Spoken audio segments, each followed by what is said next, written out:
gari paktokfam phawba makhoi ahumda lakminai ningthina ngasidi nathandandoiro Tomthinna ahaloida ngaranggi manabdo ngaidune oh adu Tomthin nangi number piudana sum pau phaunase langlen ningthida mamit anidu lakthoklagi yengai Tomthin sunoklaga hoi asi haraga Tomthin magi number do hai ningthi su number do lauraga ihare langlena adudi chelasi ningthi hoi adu Tomthin chelage ko hoi asi haraga nupi anidu gari thauraga chakri Tomthin chakriba nupi anidu di yenglaga yai adu kishubudi kaide aisina mondaki niraktunina asi haraga noi Grishanna kaino ni debo Tomthinna lele ni nabama lebiu adu ngrang naga class puli haba nipido yam pakta bido chakrabo kurumbano as ngranggi agi khatnaba nipido lindu man bido is chakre fuari sakredi kuidorage mi yamushitene adugi nipido amta neigi tawne yare neiranu manoini nebirakani Grishan machimana kana machinglaga noaga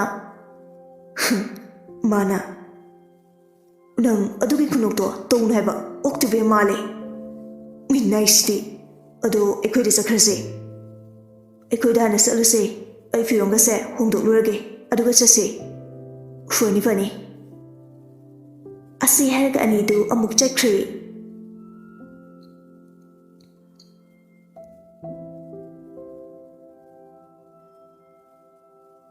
Thanil thauriba garidu lambi mataida khamlai aduga labuktagi laptakna laiba ningolduda nokfretawne yengjai fazai tasingna fazai khusemgi yaksinba taisinba yaudana mamai apikpa aduda piktak paliba mami manaton machimban hena fazaribani masida hena fazaribati chimbal mayada thungliba sambruduna hena fazabagi mathakta fazabe hengathali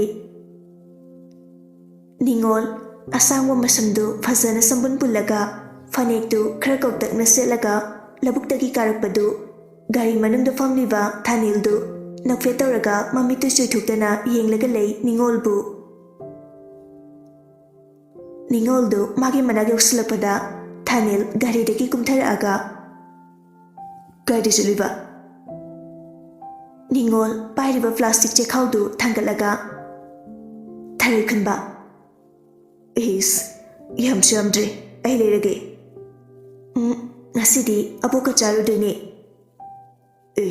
nahan ke chadu haise chade kai chajuba yoline adu kinu maige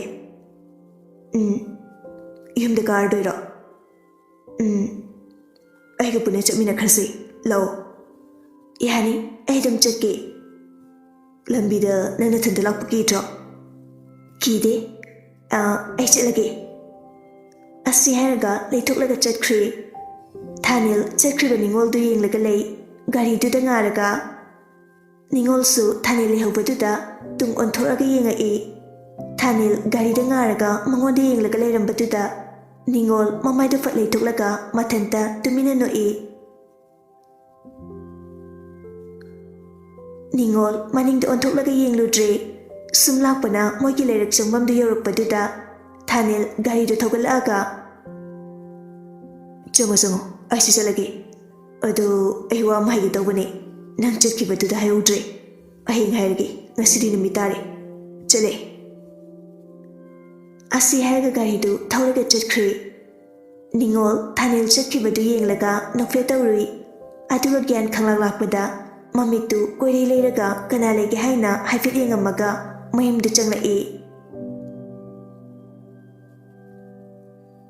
ningol imungda changlaaga apo Ranina halabo ngasidi yam kunde ai thananina yam sangna sujatri ai ne cheluranu hairaga nahan ki khunbadi yoli ngasidi chana boina sumsat panida fare ngasi ka tholaga aheng thonglasi ayabo ngasidi abok jakse thonglaage nang irulu thoro aduga tharoise nangaklo ayabo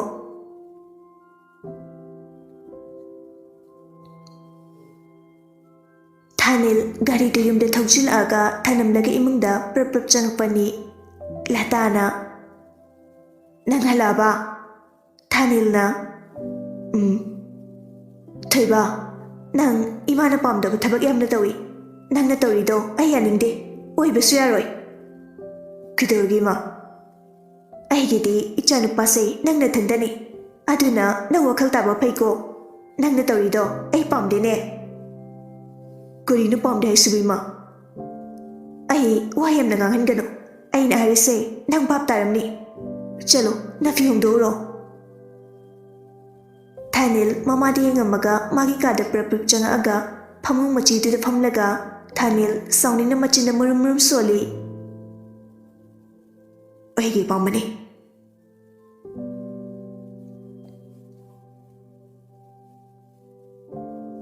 Somdana Grishan injang de thongi aduga tom thinga grivaga na dining chair de phamlaga wari putok dana sanari tom thinna James asini thongi se chawu yagadro Grishan injang thong lambadagi mamai de leithoklaga khanglaw lawri shokbacha is chawu yagadro kaina Gripana noklaga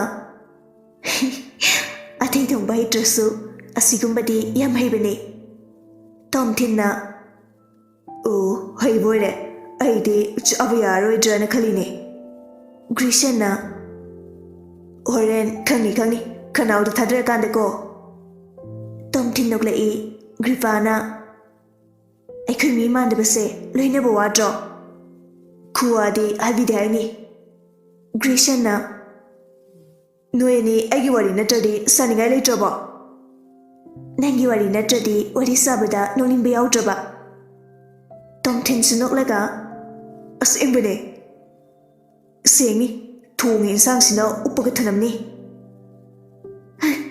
Nonglimbe hengalaktori nga Tom thin aidi James yare tosi ai nokpada ware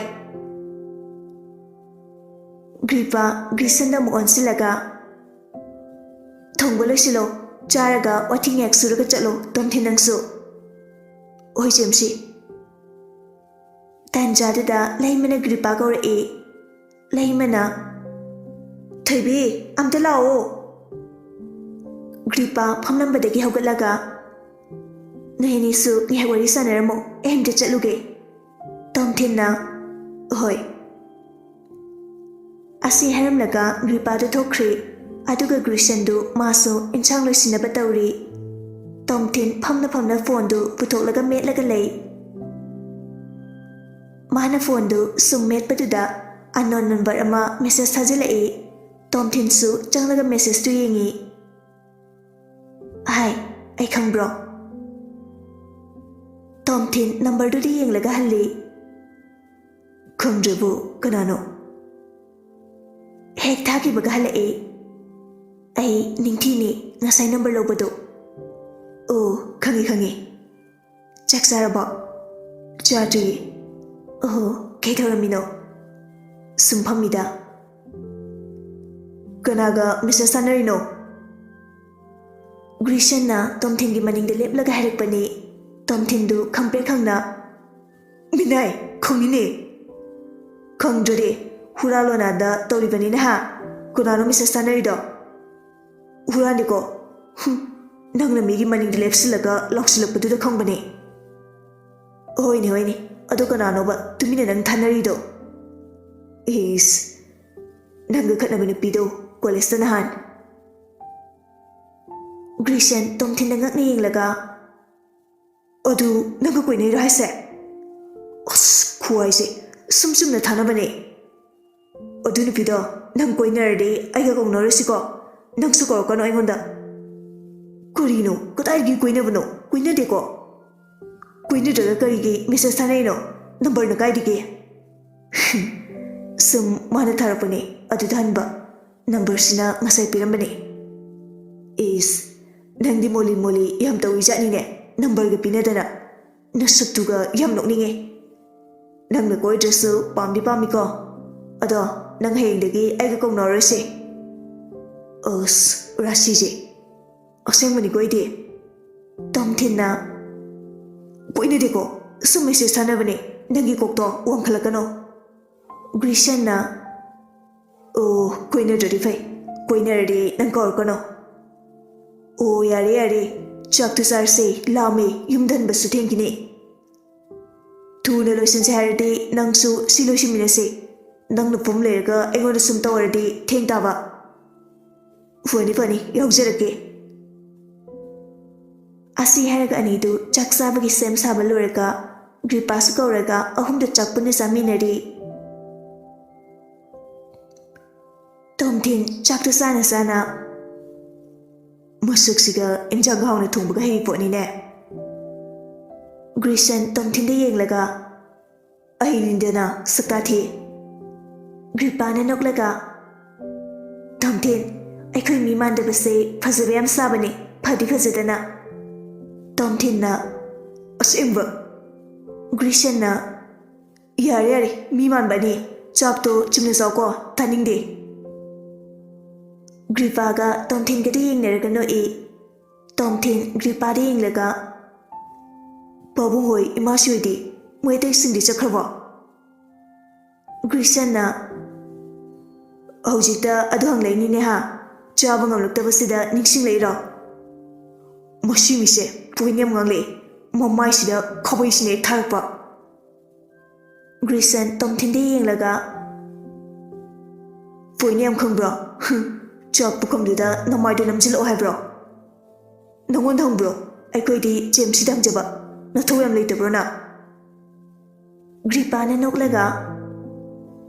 Tom Tin, Nasina Chakri, Papungi Magadi, Kakauhiti, Nihagle Sagi. Tom Tin, Grison the Piny Laga. Oh, Odo Jamesy, Nini to the Lock Trouble. Aptamukti, La Uherame. Odo de Imasiga Sim Siganatore, Jakungi Tabukti. Hi, Grishana. Jamesy, Tung with any tongue of Anina, fame with the Nampingo. Asi Haga good cree, Tom Tinna. Jamesy, Pingo Roy, a sobele. Asi Haga Tom Tin so good cree. Gripa, Nupani to good cresu, Mati from like a chahori. Nupani to Grisangi Kata Kakale. Aduka sofa to the Pamlaga, Divido on Fatawi. Tom Tinna. Currying in a tarino. Grishana. Ying Sudro. Mutalo, eating dimta. Phone Melagaleo. Asi Haga Remuktu, Grisandiki Loraga Mutatli. Grisana. No, my much. Me Sudro. Ying I mean to lady. Nathan the Fondo, Melagaleo Octava. Asi Haga Tom Tindu, Maggie Fondo Loctolaga, Melagale Cree. Grisansu, Maggie Fondo Melagale Cree. Tom Tin, Nasagining Tiki number Dutaki, Mrs. Malay. Aiki number do Septoxilo. Tom Tin, Mrs. Tuing Laga, number do Septoxili, Adugama, Mrs. Tihalutri.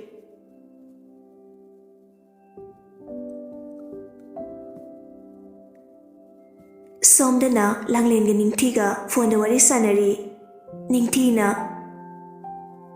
Tom Tindo, Mariam Samamali, Magi Mongse, Langlena. Amadidi Kakaglawe. Masu, Jamnambay, Sumwang Bada, meaning Sidava, Green Jelambasay. Jelamoy, Masagin Ekangi. Langlin Nolei, Ningtina Mo. Atunang Haying, Ekoida, Punelao, Aikapuna Chaminarsi, Colesto. Ahindi, Inamatavak Jalani Haye, Atuna, Langai Duinalani. Oh, Fari Didi. Aisu, Babada Kari Amtalayo na Hari, and the Tassi the Woody, Lady Male. ꯑꯗꯨ ꯂꯩꯔꯗꯤ ꯑꯩꯒ ꯑꯗꯨꯝ ꯄꯨꯟꯅ ꯆꯠꯃꯤꯟꯅꯔꯁꯤ. ꯃꯃꯥꯗꯤ ꯇꯨꯝꯈ꯭ꯔꯕꯣ? ꯂꯥꯡꯂꯦꯟ, ꯅꯪ ꯀꯩꯗꯧꯔꯒꯦ?